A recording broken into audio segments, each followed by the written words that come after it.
All right, welcome back, everyone. We're diving deep today, really deep. Deep. Yeah, into this whole world of therapeutic stocks, Ooh. which, has been kind of crazy, Yeah, especially since the pandemic, right? definitely. Yeah, a lot of action, a lot of movement A there. lot of opportunity, Huge opportunities. Yeah. but also a lot of risk. Yeah, Right. And that's kind of what we're looking at today absolutely. with this great report, BuyPoint analysis. Right. And, you know, they highlight how there's this race, Right. right? For new treatments and cures and all that, Right. which is amazing, obviously. Yeah. But it's also, opened the door for some shady stuff too, right? Oh, for sure. So the big question is for, anyone listening who's maybe thinking about investing in this, Mm-hmm. how do you tell the difference? Yeah. How do you separate the real deal Right. It's from Joe. the risky bets? Yeah, the ones that are going to tank. So maybe we can start with like the pandemic's impact. I mean, BuyPoint analysis talks about this a lot. Yeah, it was really a catalyst, I think, for a lot of investment and innovation. Right. But like you were saying, it also sort of made the sector even more volatile. Right. And they say, especially for companies that are kind of betting everything on just one drug. Yeah, that's where it gets really risky. I mean, if that one drug fails, the whole company can go under. That makes sense. And that's where I guess the manipulation comes in, right? Yeah, unfortunately, when you have companies that are so vulnerable, they become prime targets for these, pump and dump schemes. Okay, so you got to explain that to me. Pump and dump. Like, I've heard the term, but I don't really get how it works. Sure, yeah.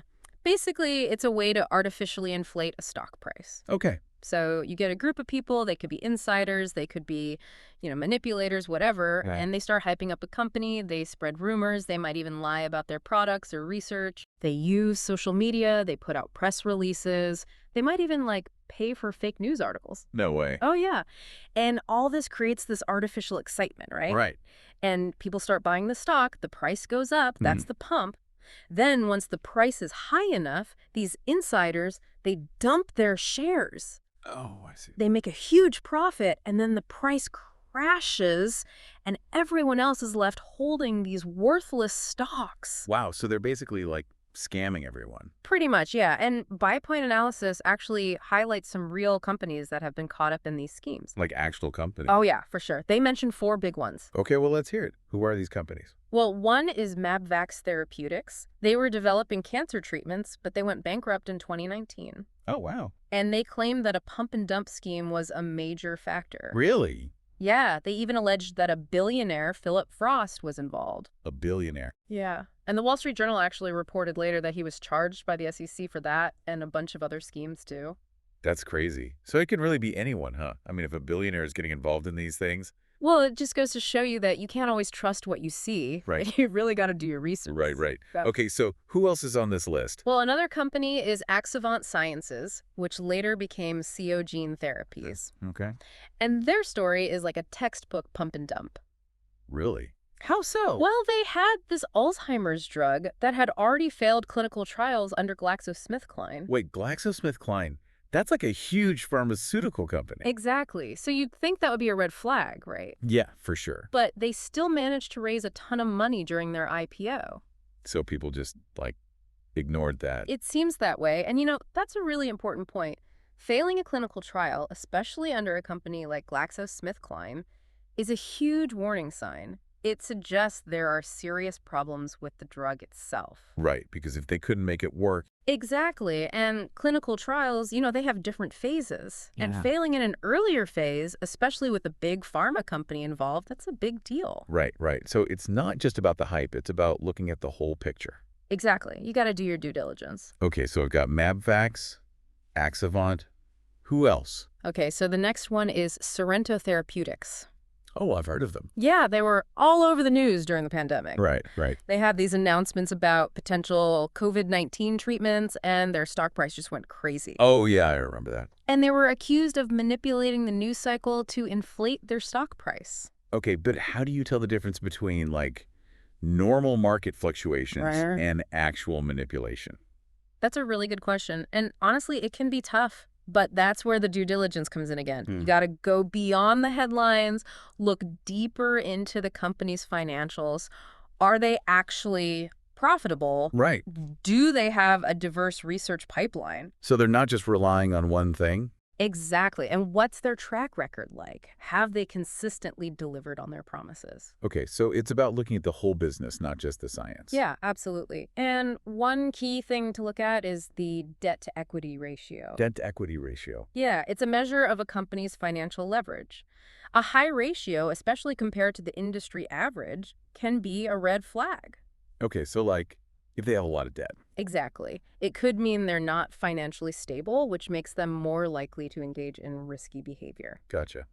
Okay, so who's the last one on this list? The last one is Cassava Sciences, and this one's a little different and pretty disturbing, actually. Oh. Yeah, they were developing an Alzheimer's drug, but they got hit with allegations of research fraud.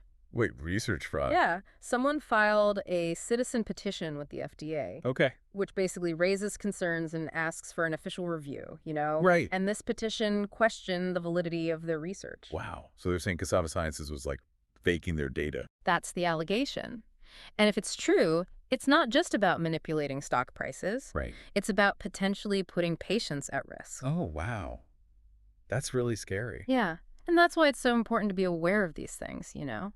To really do your research before you invest. Absolutely. So, I mean, it sounds like there's a lot of bad stuff going on in this industry. Well, I don't want to paint too bleak of a picture. Right. The point of highlighting these cases is to, to show you what to watch out for. There are plenty of companies out there doing legitimate research, making real progress. Okay, that's good to hear. Any, like, success stories you can point to? Yeah, absolutely. For example, there's name of successful therapeutics company. Oh, yeah, I've heard of them. They've got a really strong track record. They've consistently delivered on their promises. They have a diverse research pipeline. Their financials are solid. So they're kind of like the opposite of these other companies. Yeah, exactly. They're a good example of a company that's doing things right. That's great. Yeah. So I guess the takeaway here is that, it's buyer beware. Yeah, Pressure. for sure. Informed investing is key. Due diligence, that's number one. Don't just chase the hype. Right. Really dig into the company, their products, their financials, their track record. Look at things like that debt-to-equity ratio and be wary of, overly promotional language, Right. promises of overnight riches. If it sounds too good to be true, it probably is. Yeah, that's a good rule of thumb for anything, I think. Yeah. And finally, don't put all your eggs in one basket. Diversify your investments. Spread the risk. Exactly. That's great advice. I mean, this whole deep dive has been really eye-opening. Glad to hear it. It makes you think, like, why do these pump and dump schemes even keep happening? Right. What can we do to, like, protect investors and make sure the market is fair? Yeah, that's the million-dollar question. Right. It's something to think about, that's for sure. Absolutely. It's a conversation that needs to keep happening. For sure.